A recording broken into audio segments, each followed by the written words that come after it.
You're famous for running your company on 90 minutes per week. Tell me the downsides of being an absentee owner. What are some horror stories when you get it wrong? And also walk me through how to build company culture that allows you to be an engaged owner. Jeez, Steve, that's a lot of stuff, within man. 90 minutes a week. Yeah. Well, first of all, you have to have a facilitator. So we have somebody that got us on the platform, and that was a huge piece. So it didn't start off with 90. It starts off with 2 or 3 day full day meetings with your top team and analyzing your organizational chart, your direct reports, what their priorities are, their quarterly goals. So what we had my partner and I had goals, like everyone, for the company, but sometimes they're not adequately pushed down. And so that tightened all that up. So what we had was they had our C-suite all in there. And so you could take whatever's in your head and hand it over to, the people on the C-suites, take your goals and give it to them, make them quarterly milestones or whatever. Maybe it might be a 1 year or 2 year goal.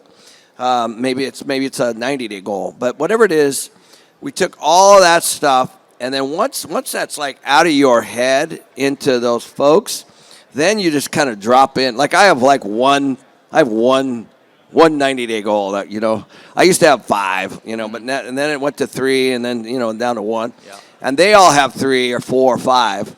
And so I get on there and I'm like, okay, where are you? You're either on track or off track, as you know, Yep. So boom, boom. And so what I was able to do is I was able to take all the stuff that's going on in my brain and transfer it down, and we all have to agree on it, and what's most important.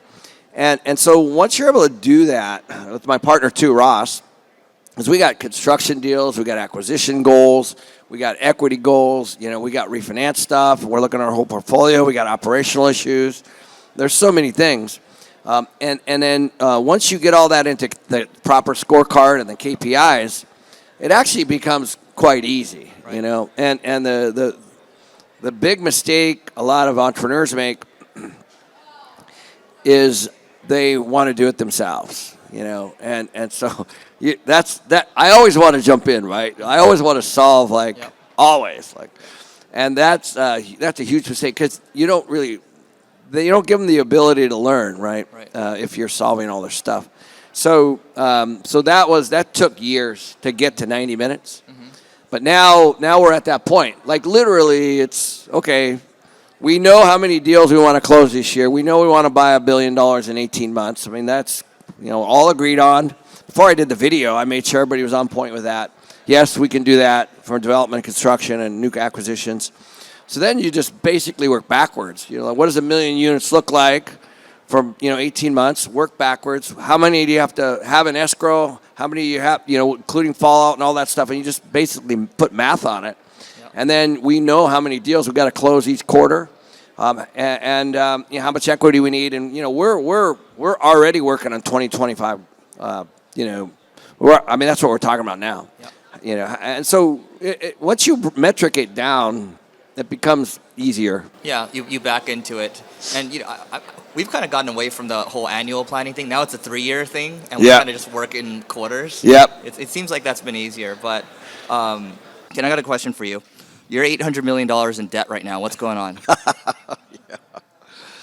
Well, as I said yesterday, we're in the 50s LTV, so we're not very levered, right? Like which means that we have probably 45% equity, right? So when you have that much debt, even during the pandemic, like when we shut down and we were like, oh my gosh, are our tenants going to pay? In April we shut down and everybody went home, and then we were like, man, April we'd already collected, and March or May we weren't sure of.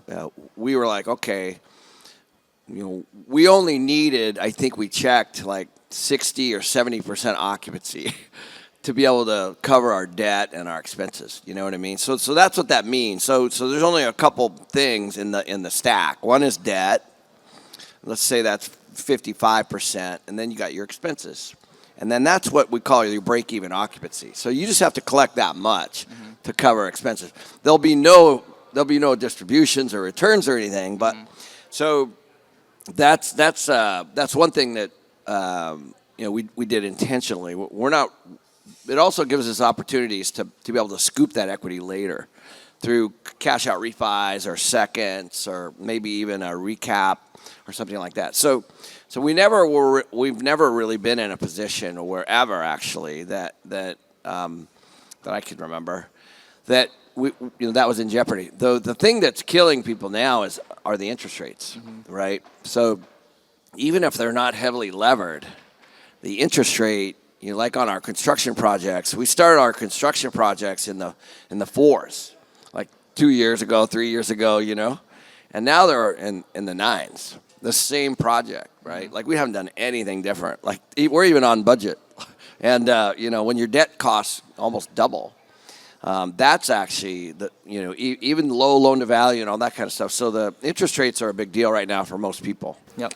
And I want to come back to that in a second, but what is it that banks don't want you to know about the stuff that you're doing, as an example?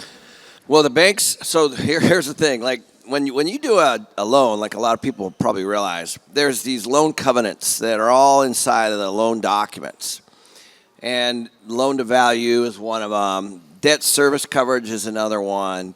And there's a whole bunch of things about cash and cash reserves and things like that you're required to. It's like all the fine print, but it doesn't really come up very much, until times like now. So what happens is, and the debt service coverage is probably a really important one to discuss. So people call it the DSC.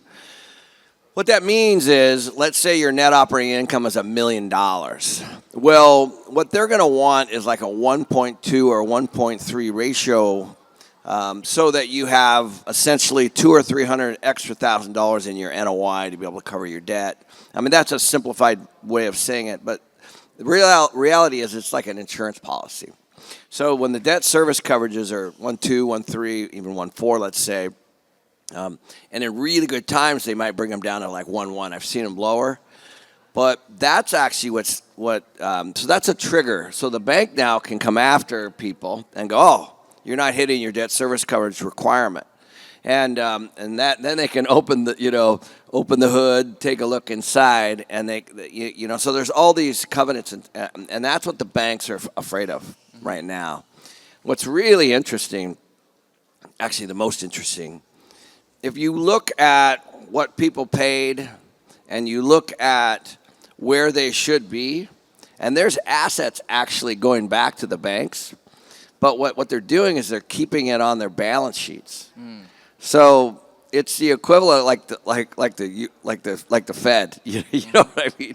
They're unrealized losses. So they're just sitting there. So let's say I borrowed from you and my property is not worth the loan. You take the property back. You just set it on your balance sheet. Now it doesn't go out to sale yet, and so nobody knows what the price is. So I've taken a loss. I've lost my equity. All my investors have lost, but you're just sitting there waiting in the asset management category. So there's a bunch of assets that are sitting in this asset management category by big companies like MF1 and Arbor. And because I said, well, I'm going to start an asset management company, to start managing these assets. So I have first crack at them. But I wasn't the only one to think about that, obviously. So anyway, now the interesting part is the equity's gone, but they only have to realize those gains if they sell them, right? So anyway, we're in this limbo period of time. Yeah. Well, I mean, you're still hot doing deals right now, right? You just did a deal recently. I heard, yesterday at dinner, I heard it was 90, but maybe you did another one at 50? Yeah, we have another one that we're going to do at 50 that we actually just put in escrow that we haven't even done a business plan on. But, yeah, we're in due diligence. But, yes, we just closed on one in Las Vegas, 347 units. And we got $52 million in debt and then put the rest up in equity, with our investors. We love that one because it cash flows on day one. We bought it below replacement costs. So we're a builder too. So it would have cost us probably 325 to build that exact property, and we bought it for 260. Wow. And brand new. So it has, and then it also has some. It has some room in the operations, mostly on the income side. It's really hard to but if people say you can save on expenses, you just know the broker's just bullshitting you. Like, that's just never going to happen. Like, everything's going up. Like, interest rate or insurance is going up, property taxes are going up, utilities are going up, like, costs are going up. So you're not going to get a lot of cost savings. It's really going to be in the rent roll. And so there's definitely some room to grow the rents to market in the rent roll, not future rents. So we like the deal a lot. Got it. And with the 90 million, no, this is a 270 deal. We'll just call it that. Right? Yep. So how are you structuring these deals? And, can you give us a little more details on the deal too, like price per door? Yeah, of course. Yeah. So we're right at $260,000 a unit.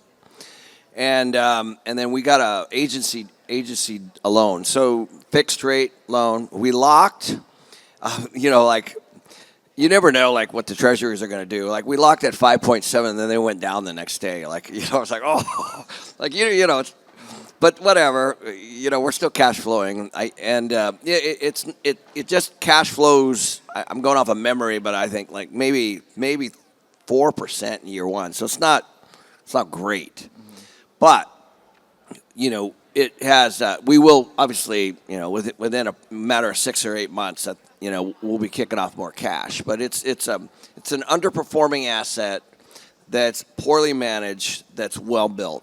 Yeah, got it.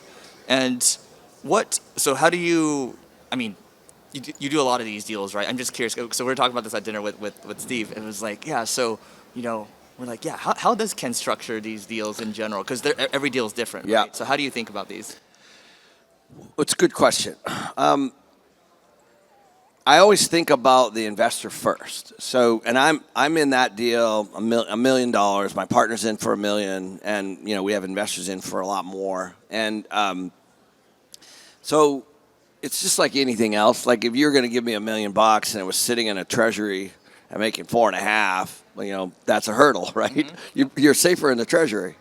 So there has to be a compelling story for the investor. So we always start there. So, and it can't be, I'm going to sell it for more than I bought it for. That's not a story. That's gambling, yep. In my opinion. Yep. So you have to have a story inside of the asset itself. There has to be, and I'll give you another, like the one we're in escrow on now that we haven't put out yet. It was built in the 80s. It's right next to the Phoenix Zoo and the Papago Golf Course, which some people don't know that area. But it's right in the heart of town, 5 miles from the airport, right next to Arizona State, and it's untouched. And so what we'll do is we'll go in and we'll do 10% of the units, we'll renovate them. We'll see how far we can push the rents. And we should get maybe 150 more, let's say, on those units. That's called proof of concept. Now you've proven that you can renovate some units and push the rents up. That's a story. Now you can do that on the whole project. So now if we could sell it actually at that point. Yeah. You could do 10% of the units, do proof of concept. We could actually sell it for a lot more than we bought it for. Or if the rates are cooperative, maybe we'll refinance. And do and renovate it and just do the rest of the project and hold it for a cash flow. So we're going to have kind of we'll have two roads to go, and that's what I mean by a story. Yeah. So every deal, so it cash flows on day one as is. That's really important with fixed rate debt, not floating debt, and expense growth of maybe 3-4%. Like, you have to really say expenses are going to go up, and you have to be really diligent on the way you're underwriting it. And then there has to be a story around that. So that's what we do. And so that's going to be a really nice value add. The one in Las Vegas, it'll be a really nice value add. And so that's what people are always looking for: the tax benefits, the cash flow, and then the future cash flow. And what we always like to do, Eric, is I prefer not to sell. And in fact, my whole career has mostly been hold. Mm-hmm. And we have properties, like we have several properties in Dallas here that we've refinanced 3 times, and we just keep harvesting, and that's tax free. So when it's like if you put a loan on your home, a refinance, that's a cash out refi. You don't pay tax on that because it's debt. So if we can, like this project that we have, if we can grow the value significantly and put new debt on it and be able to do a cash out refi and distribute that to our investors, that's tax free because it's debt. Now, if we sell it, we have a capital gain. But because if we just keep harvesting it and just keep doing cash out refis, then it's forever a tax-free event. And so you can kind of go down both roads, and we prefer to hold. And is that the infinite money glitch? That's infinite money is when we give 100% of the equity back. And we have a lot of properties like that where it used to work better in the old days, right? Like, when we were buying, prices are really high right now, and interest rates are really high right now, and expenses are really high right now, and cap rates are really high right now. So everything's going the wrong way. So it's a great time to be looking to buy because there's disruption. Yeah. But it works like in new construction. So new construction, we have several new construction deals that we're doing. We have one almost leased up. We have one that we just started. And you're building for wholesale costs, So we're building for, let's say $300,000 a unit. And if, and this is a big if that thing is worth significantly more than that, then you go back and you pay off the construction debt. You do a cash out refi with Freddie or Fannie, and then that money gets distributed to the investors. But the whole idea from the beginning, and because I'm in every deal, I'm invested, is how do we get that money back tax-free? And then when we get to the point, sometimes it takes two cash-out refis. Yep. That's probably more likely in today's world. But still, these are long-term holds. These are 5, 6, 7, 8, 9, even 10-year holds. We have properties here in Dallas that we've owned 15 years. Yeah. Let me ask you a political question. Yeah. How does your calculus change with unrealized capital? Oh man, I'll get crushed, man. Like I don't know, man. I mean, just think about everything. Think about like your car. Like I've got some old classics and some fancy cars, and even on my house, like I've got massive gains, from what I paid. On my personal stuff, I don't have any debt. Oddly enough, like everything I own personally, I don't do with debt. I only do that with the ones that the tenants pay off, Yeah. But I have a lot of unrealized. Yeah. A lot. Yeah. It would be. I would have to move to Cuba. I love it. All right, quick note. This is about my company. It's called Single Grain, and Single Grain is an ad agency where we're focused on driving innovation. And so I want to talk about a couple of new strategies, and if you need help with marketing, great. If not, here are a couple of new strategies that you should try out. One is programmatic CRO. So we are doing programmatic conversion rate optimization on our site. We're building products that will automatically optimize your site to increase conversion rates. We're also auto-optimizing, auto-updating from an SEO standpoint. And we're constantly thinking about what else we can do in terms of enriching the visitors that are hitting your website and also tailoring custom messages for them using AI. And so there's a handful of things that we're doing from a marketing standpoint, and our mission is just to drive more innovation. So if you want to learn more, just go to singlegrain.com, grain like rice. So singlegrain.com to learn more, and we'll see you inside. I do want to come back. I mean, just, the way I think, obviously, can you hear me okay? Yes. Okay. So, what's interesting to me, I work a lot with software companies. I mean, you're price testing, right? You're experimenting, you're seeing what works, and then you roll it out. So I guess, let's just stay on the acquisition side of things for a moment. What is in your deal box? Like, what do you look for when acquiring? Well, the very first thing is market. So, we've had a lot of migration. We've had a lot of change in where people are, where they want to be. Political environment is huge. The people that can work from home moved. The people that can move do. There are lots and lots and lots, thousands of stories of people. One of the really cool things you can follow, one of the things we follow, it's quite simple. It's like Ryder Trucks, U-Haul, and United Van Lines.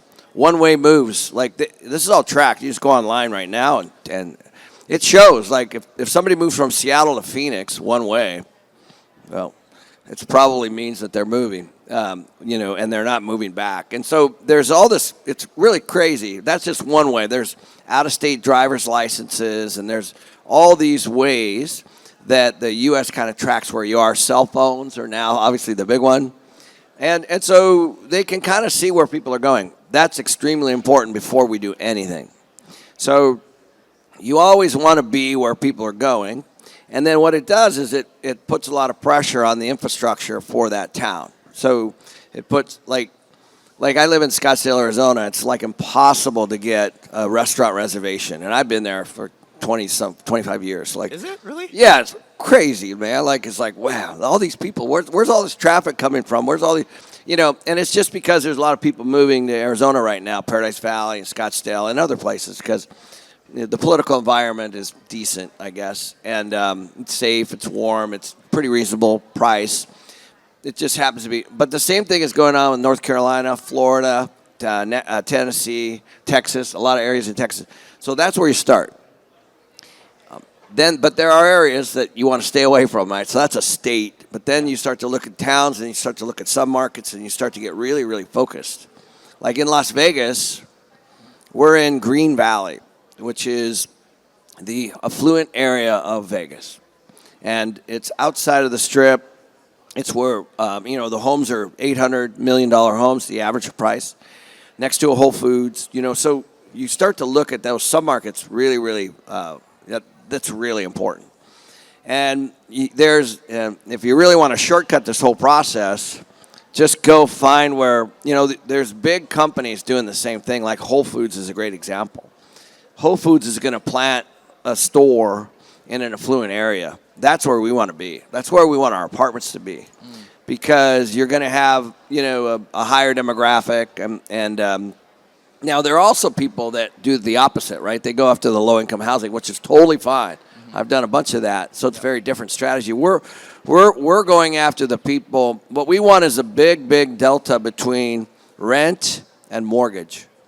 So $1 million home is going to have a significant mortgage where our rents are $2,000, Mm-hmm. So there's a big gap.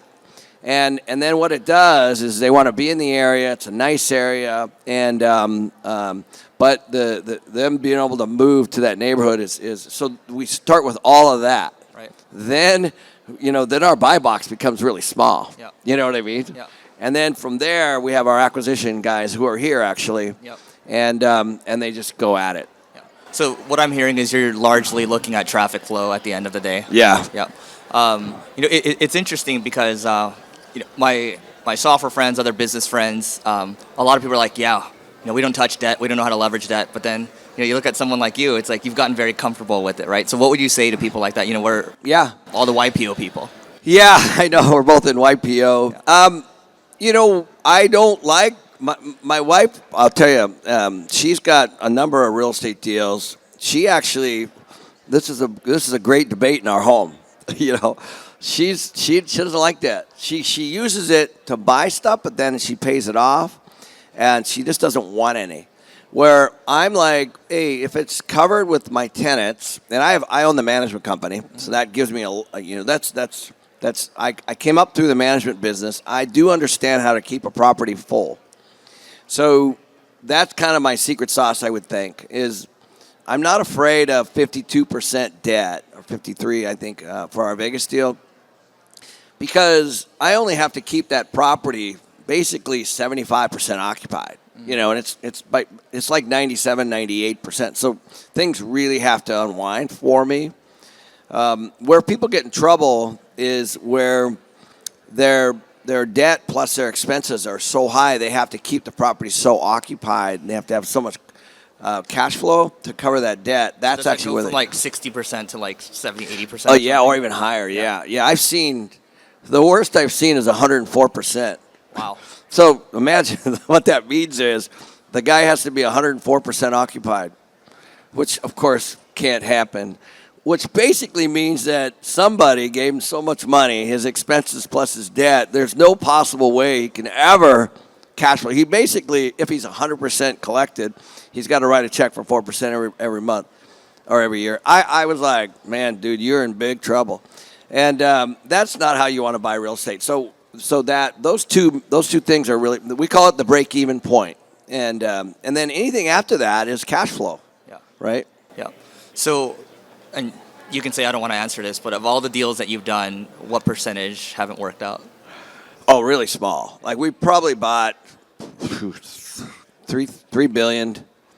I know exactly the few deals that haven't worked out. You know, I did a condo conversion deal in Scottsdale that we sold 200 of the 300 units. So that didn't work out.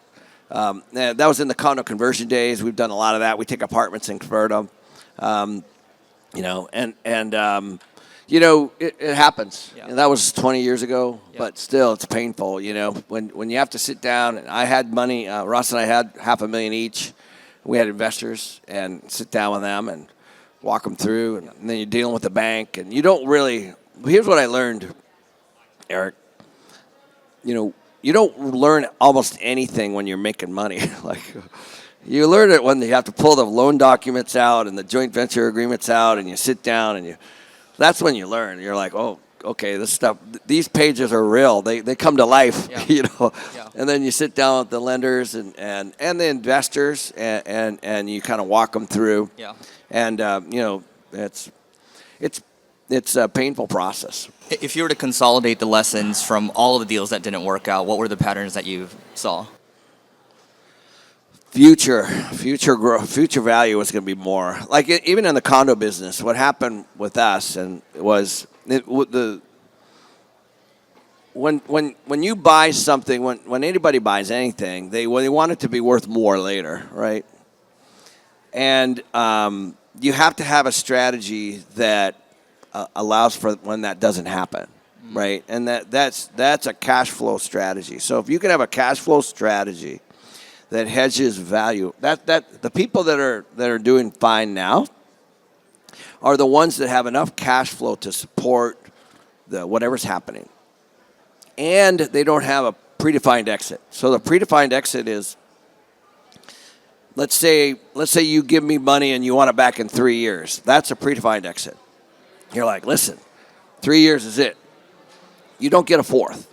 So those are the things that you learn. And so in the condo conversion business, what happened was this 2008 time frame, the investor loan business stopped completely. If you remember, we had a big fallout of the single-family housing market. Well, our exit was single-family housing. You know what I mean? So when you don't have people buying single-family or condos or whatever it is, and there's no loans for it, it literally turned off overnight. And so we were left with, we had $12 million in profit toward the end, plus inventory that we didn't see. Got it. Now, I've debated this a couple times. Actually, so my podcast co-host and I, so Neil, he's got a 9-figure business, and we've talked about how we've invested in real estate or people's funds or like all these, angel investing, all these things, right? Yeah. And what we found at the end of the day is nothing grows faster than our own business. Yeah. And so we're like, okay, yesterday with Steve over there, we're talking, like, in my mind, I'm just like, if you're an entrepreneur, should you even bother investing in real estate? Because my argument is no, because you should just focus on your main thing and keep the main thing the main thing. So I'll challenge you a little bit here because obviously I'm a real estate guy, but I believe that the purpose of a business is to buy real estate. Wow. So let me just explain what I mean by that.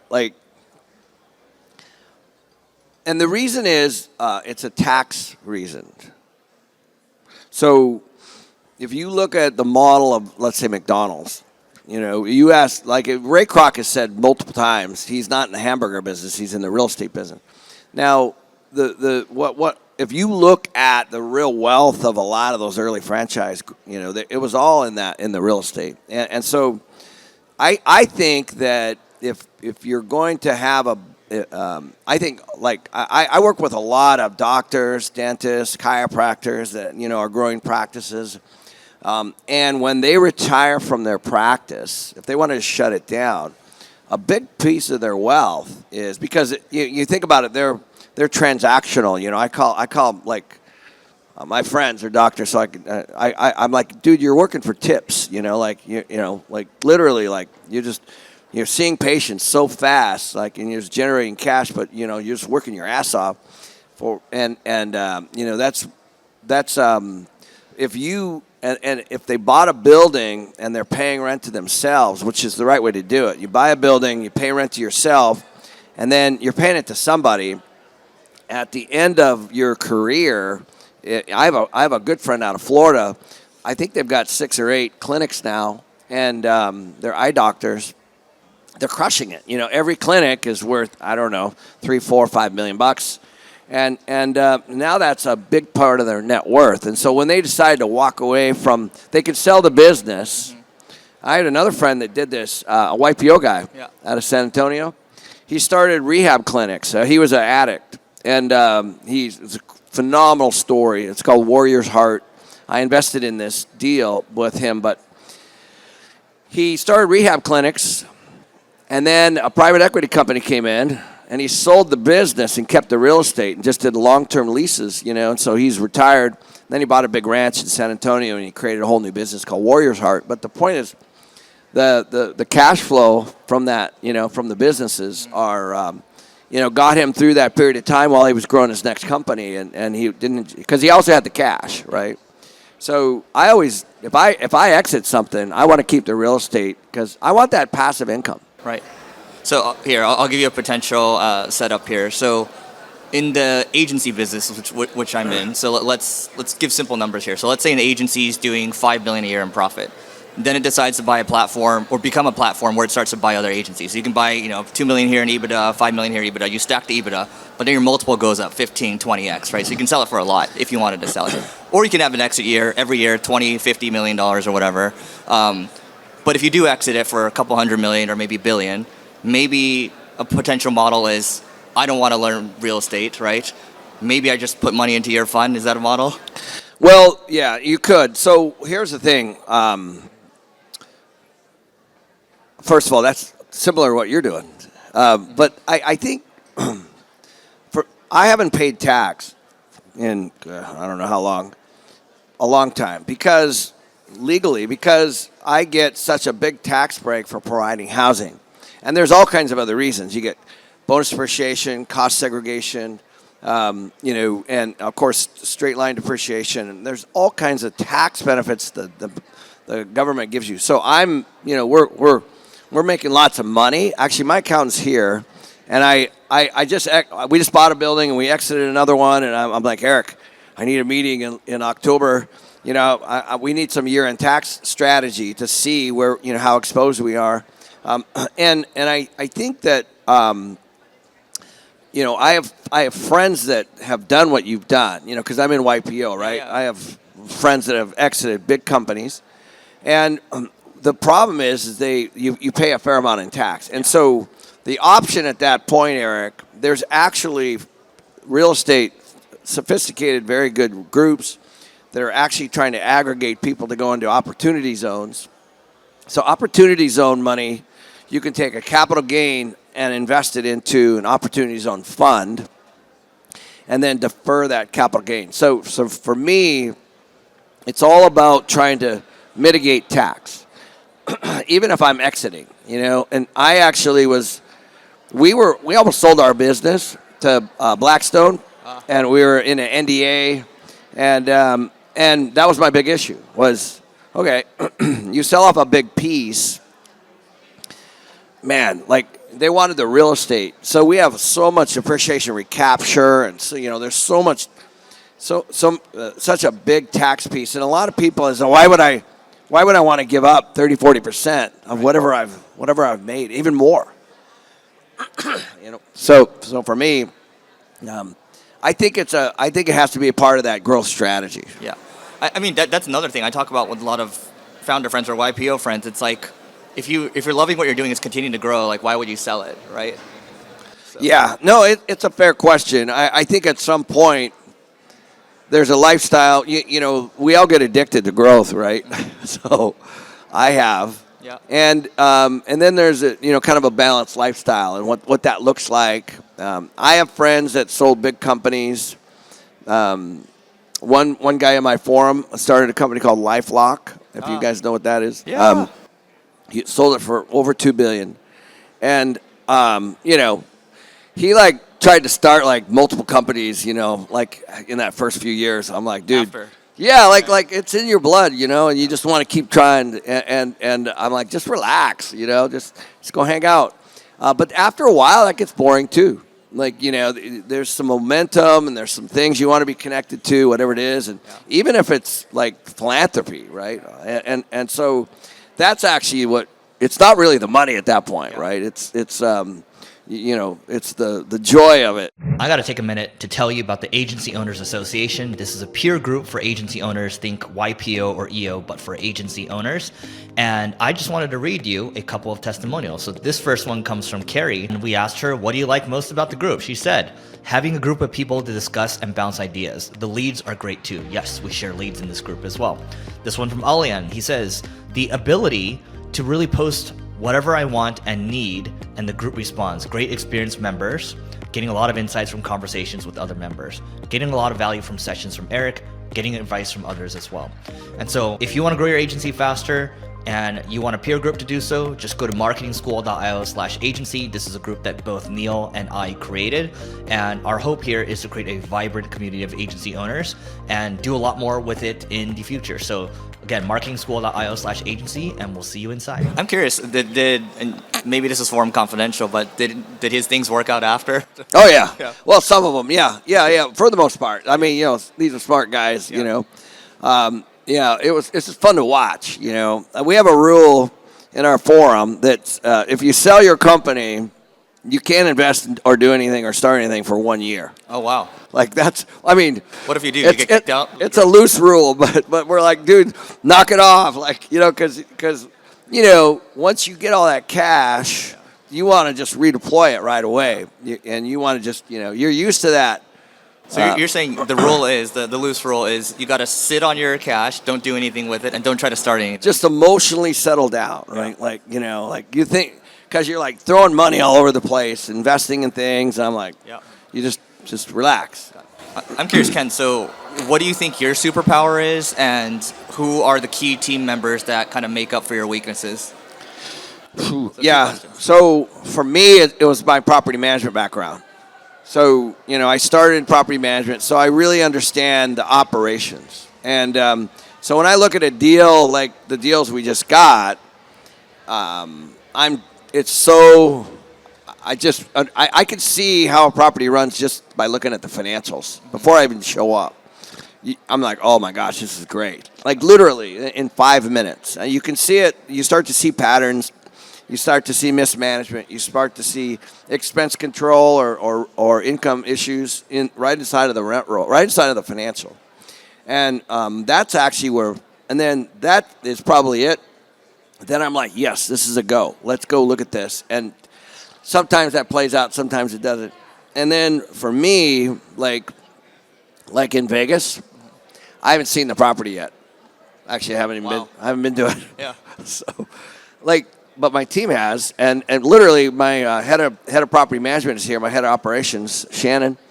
She flew in yesterday. We took over the property Tuesday. She flew in yesterday. Today's Friday. So, yeah, a couple days ago. And so that's you got to build a team out. Well, one that can find it, one that could do the due diligence. Yeah. I'm involved in the equity and the debt at the ownership level. The legal. And the numbers, and obviously I look at all that stuff before we do any work. Yeah. But I haven't physically been to the building. Got it. So you would say, I'm hearing a couple things right here. So top superpower might be you're good at identifying the right deals, and then when it comes to structuring it, the details, that's also you. Yeah. Got it. Yeah. Okay. So who are the key members on your team that make up for? So many. We have 300 people. So yeah. We have our CIO Charlie, our COO Brian, our head of ops Shannon, my partner Ross, our CFO Freddie, Yeah. and we have our and then we have heads of construction and there's so many, and we run our EOS. Yeah. So we run on EOS, and which it's a entrepreneur operating system, and the whole company runs on it, and we manage all of that 90 minutes a week Yeah. through our L10, and it's super structured. So essentially, I run the whole business on about 90 minutes a week. Yeah. And then all the other noise that comes in through emails and stuff like that, if we're not in a closing, Yeah. all goes into Tuesdays at 11 o'clock. And then we do an investment committee meeting the same way. And so there are operations meetings that I'm sometimes on, sometimes not on. If we have a problem, and we have plenty of them, I'll jump into one, you know. So like we have that stuff for our property management company. We have that stuff for our asset management company. So those meetings are going everywhere. Right. But I'm not in all of them. Got it.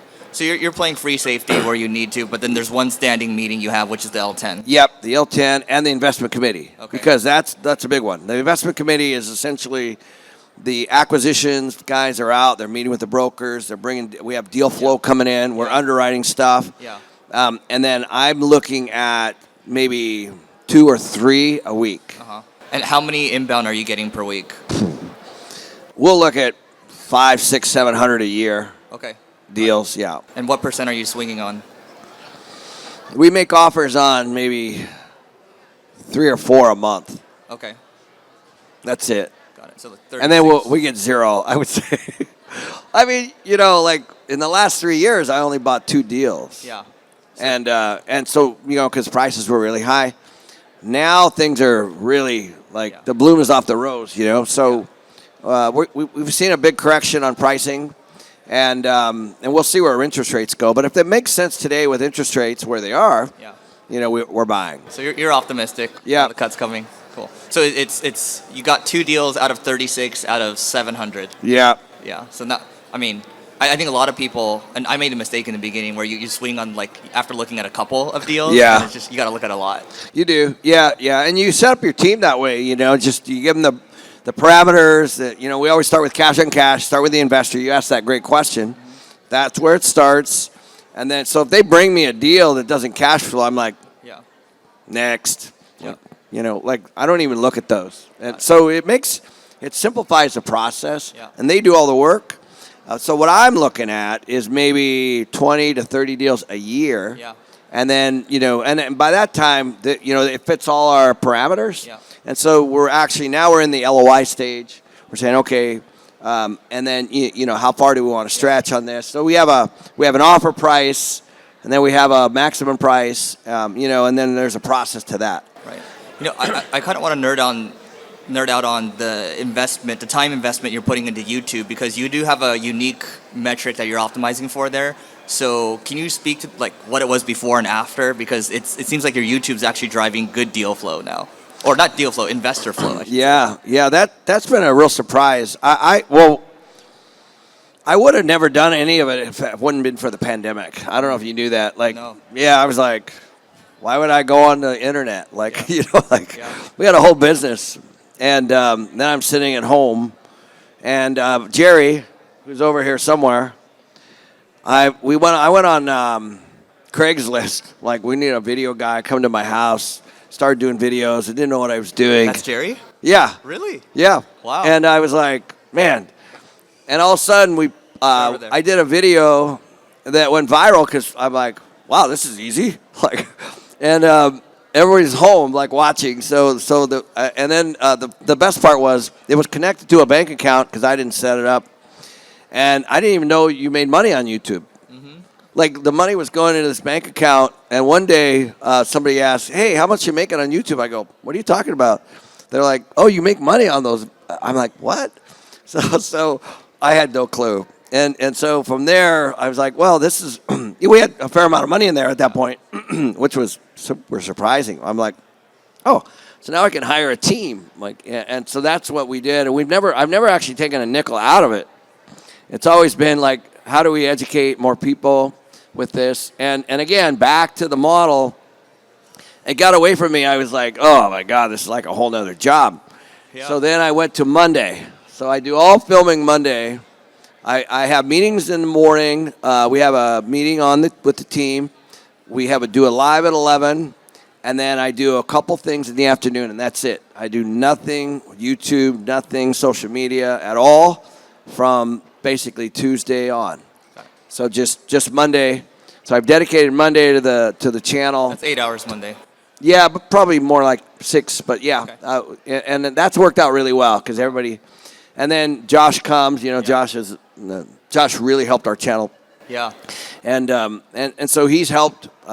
It's really something that I'm trying to understand. Yeah. Like it's a foreign world for me. It's interesting because during the pandemic, right, everyone's watching. You were getting a couple 100,000, if not maybe million plus views per video, and then it really went down. Yeah. You know, it didn't Went drop down a lot. Maybe like 100,000 views a month or Yeah, whatever. it's like- And then now you're back up to a couple million. Yeah. And they're long form views, which are more valuable. Yeah. Right. But the key thing that I'm like, just to explain to everyone here, it's like you're actually driving business value from it. So what is the metric that you're optimizing for? What was it before? So it's interesting. I said, listen, no selling. Like it just has to be like, let's just talk about what we're working on. And then Josh figures out and then that's easy because we got do construction, we got property management, we got asset management, you know, we got deal flow, we got all this stuff going on. We're doing loans, we're doing refis, we're doing recaps, and so there's never a shortage of going to properties or anything like that. And so for me, it's a great way to highlight my team and also just to tell what's up, tell the truth. Say, this is what I'm seeing. This is what's going on. It's actually been great, you know, and it makes the team sharper.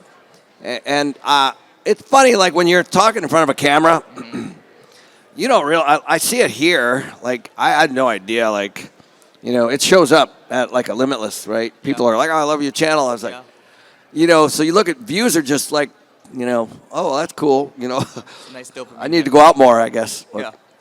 So, okay, but I think you were getting like you're looking for investor applications at the end of the day, right? I think now that your YouTube channel is growing again, I think you're getting 5 to 10 times more. That's been a really cool thing. Yeah. I started just teaching, right? So I got the books and stuff that I've written, and we have a whole division. We have a full-time director of philanthropy in our company. We have a whole division for philanthropy. And so all the books and all the stuff that I've been doing in the past has been all kind of going toward charity. And so it kind of started off with, this is a great way for me to, teach online, because there was a lot of gurus online. I was like, I don't know, just bad information. So I was like, okay, I want to be the guy that, I don't want to be that guy. So, and then it's turned into trust online, which has been really cool. And then that's been driving deal flow, and we've had a lot of investors. And all of that has been a blessing. Yeah, I still think YouTube's the biggest opportunity for the next decade. So, and the thing is now, it seems like you've maybe changed the strategy a little bit, and I want to come back to the deal stuff in a moment, but I was talking to Josh, actually. He's like, Josh is like criticizing me on my channel. I was like, dude, why don't you just talk about your business, right? And so it seems like that's what he's done to you. Like, what are you talking about mostly now? Yeah, well, it depends. Like most of the time, like if something big happens, then I try not to be like, I hate the clickbait stuff, but I, unfortunately, and I'm not in control of it at all. There are people there that want that, but typically I think people just blocking and tackling, just real basic stuff. Like these are some of the things that we're doing. These are some of the things that we're seeing. And I just want to stay in my lane, I've seen guys try to be like news hosts or whatever, and I'm like, that's just not who I am. Like, I read all that stuff. Yeah. But also, if I'm trying to, whatever, sometimes I'll have really great conversations with people, and sometimes I'll talk about those, like behind the scenes. Like I had a great conversation with the head of capital markets for Berkadia, which is a big company. It's Warren Buffett owns this company, and he works for Warren Buffett. And I was like, I'll have maybe an afternoon with him, and then I'll talk about that. I'll just being able to like say, this is this is what big money's thinking, like that stuff. Those are kind of those are the boardroom meetings. and without being, breaking confidentiality. So in that video, he's anonymous. Yeah. He may be. I'll ask him. I'll say, hey, is it okay if I mention your name? He's like, no, or yes. But I think that's the stuff people want. Like, and it's straight from there. Yeah, makes sense. So here's another question from Steve. This is a deep one. Ooh. At the end of their life, or at their end of life, people often say family and health matters most. I'm young and I really care about wealth creation. What are some tips you can give me today as someone focused on making money that can help me mature my mindset around family and health? Oh, it's a really good question. So I went to a mentor once. I've had a lot of them. And his name was Charlie Dunlap. And it was a YPO thing, actually. And he had a business plan that he brought, and it was a business plan for his family, like a full business plan. Him and his wife would leave for 3 days a year. They would 2 nights, 3 days. They would go usually in like Sedona or Flagstaff in Arizona. He's from Arizona, and he's like, he has 5 kids, and he was like, like we do business plans for our businesses, for our real estate deals and all that stuff. We like really think a lot about like all this stuff, but we never do it for our family, for our faith, for our health, for our kids, or like it's just like, oh yeah, we'll get to that. So I went to this thing for him, and he's like, he had the wives and the husbands there, and he's like, what would you guys rate your marriage, And the wives were like a 6 or a 7, and the guys were like a 9. And he's like, every time it's the same. And he's like, there's such a big gap because, there's that communication problem. But he's like, and then what happens is, because most people go business, kids, wife, or spouse, let's say. Because I probably need to be careful of that one. So business, kids, spouse. And he's like, it needs to be spouse, kids, business. And so that, for me, was a big game changer. And there were all these things that I learned back then. And so for me, the changes I made immediately were, if my kids had a spring break, fall break, summer break, whatever, Memorial Day, whatever it was, Labor Day, I took off. So I started right after that. My kids would get out of school, let's say June 1st. I would take off, literally June, July, and then when they would go back to school, I literally was with them 24/7. This was years ago, and that changed a lot of stuff, for the better, right? And so that was one big change that we made.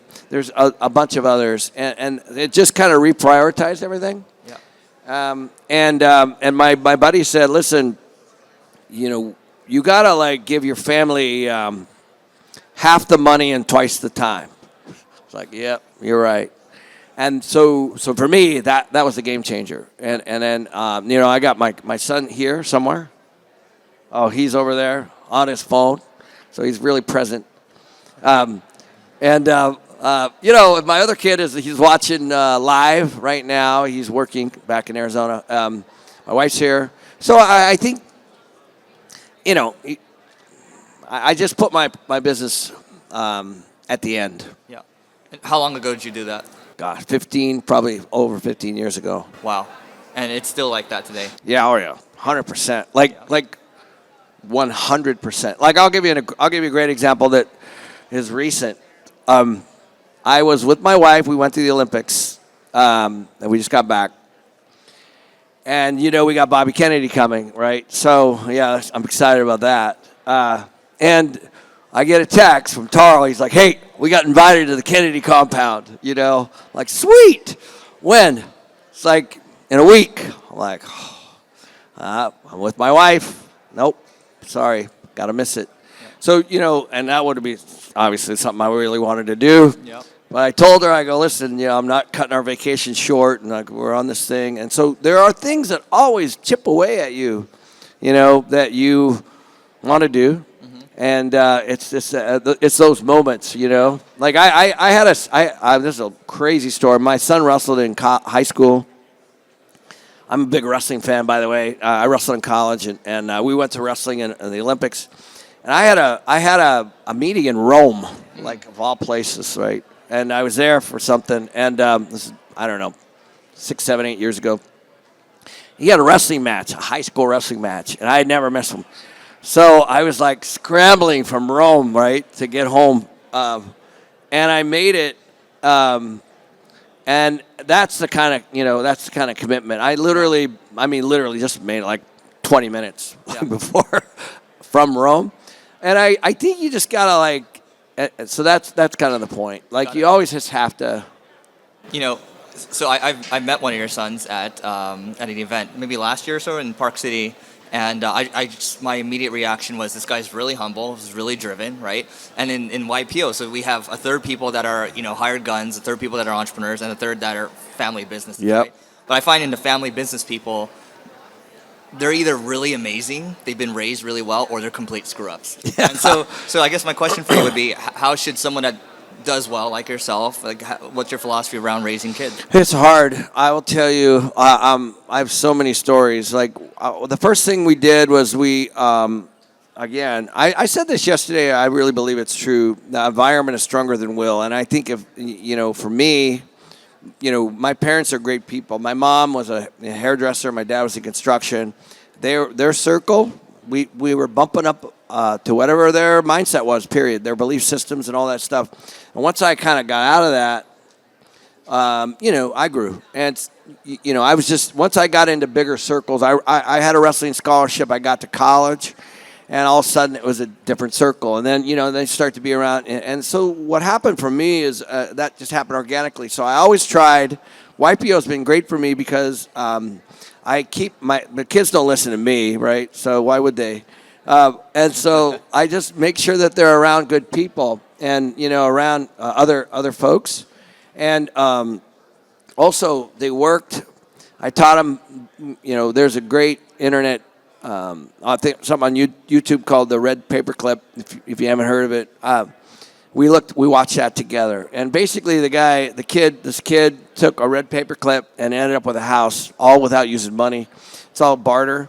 And so there are things you can do. They had businesses at 7, 8, 9, 10 years old. They were selling golf balls, and then they were doing duct tape wallets, and then we had a little marketing company. And so by the time they got to college or high school, they had played the cash flow game. They understood what a asset and liability was. They knew what debt was, and and I also got them into my business, and they were cleaning units, and, painting units, and all that kind of stuff. And so it's a process.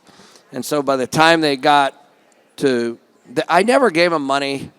I mean it. Like they always made it. Always. My son over here, he was fixing back when you could iPhone screens. Making $50, whatever, or something, 75 in college, because every kid in college has a broken iPhone screen. And then my other son, same thing. They would buy stuff, sell it for more, from China or whatever, and they were always just, creative. They always had money. Yeah. And then, so it's all that small stuff. There's 100 lessons like that. So no allowance, nothing like that. No, that's like welfare, Yeah. You know what I love? I mean, this is a great place to end it. It's oftentimes the kids won't listen to their parents, right? But instead you're like, okay, I'm just going to surround them with people that have my philosophies and kind of accept them into them. Yeah, my forum. So like I took both kids to we climbed Kilimanjaro. When my kids turned 17. It's like a rite of passage thing, Let's go for a month to Africa, and and I put the team together, and all YPO guys. And they hang out with.